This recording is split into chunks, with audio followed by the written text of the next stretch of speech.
Here are the skills you need to learn. I'm going to tell you 20 skills. See, there are hundreds of skills, right? But these are 20 most important skills. So how many of you want to know and check for yourself? Do you already have these skills? If you have, that's great. You can already approach people, right? Because the biggest thing is this: if you don't have skills, you can't do this, right? They will want to know, why should they hire if you, I mean, everything depends on whether you have these skills or not.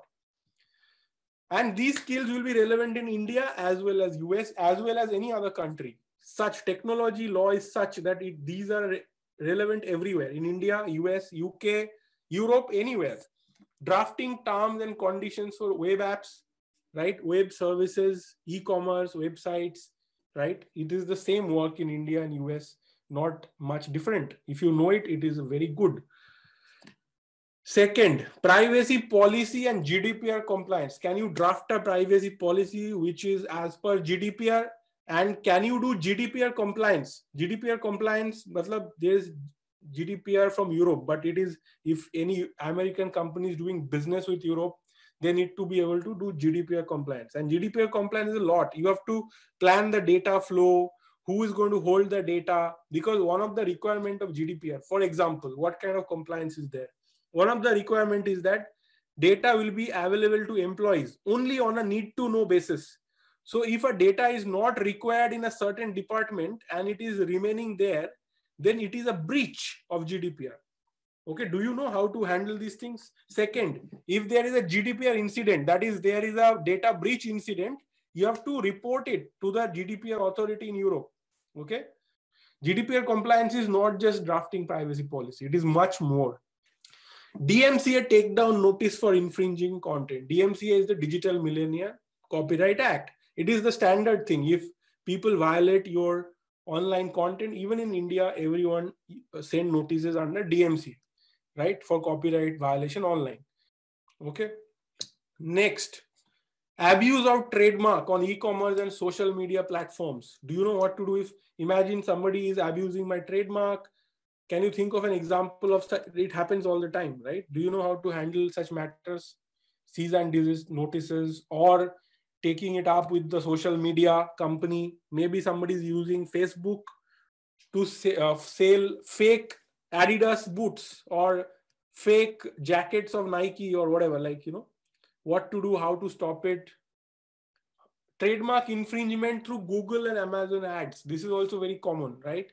So there is lack of clarity. This is a gray area. So let's say, let's say, for example, I'm searching for Indigo Airlines flights from Delhi to Mumbai. Can SpiceJet show me Google ads while I'm looking for this? Okay, if I'm looking for Indigo Airlines, can SpiceJet show me ads on Google ads or through Amazon ads? So Google and Amazon likes to show you the ad of the competitor. This is very good for them, but it's not good for me. So I may say this is the infringement of my trademark, right?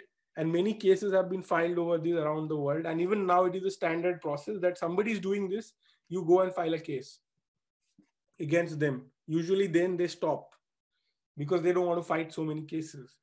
Software deployment, development, evaluation, software maintenance, software master services agreement, even service level agreement, right? So all these software related agreements, do you know how to draft such agreements? Intermediary liability, prohibited content policy, setting up a process for moderation and takedown. Drafting promotion agreements with influencers, right? You know influencers, right? There are YouTube influencers, Instagram influencers, Twitter influencers, and they can promote a certain brand or political party or whatever, right? So what is the agreement and how to draft it? Do you know? If you know, write yes. If you don't know, write no, right? Somebody saying, maybe I can. Just think about it right now. If a client came to you and offered you money to do it, will you be able to do it? Will you will take the money and say, yes, I will get it done? And do you know, can you sit down and do it? That is the question. Drafting and registering complaints against cyber offenses, right? Do you know how to do it? There's a cyber offense, right? Reporting and responding to customer data breach, okay? Drafting a technology transfer agreement, content creation development agreement, notice and legal action against online impersonation or defamation, legal remedy for online stalking, bullying, blackmailing, and revenge porn, advising on transfer of data between different data jurisdictions, legal risk audit on a software or a digital services platform, IP due diligence on software, taxation on sales of software, database access, and software as a service, SaaS, right? Setting up mechanisms for online execution, compliance, and storage of agreements.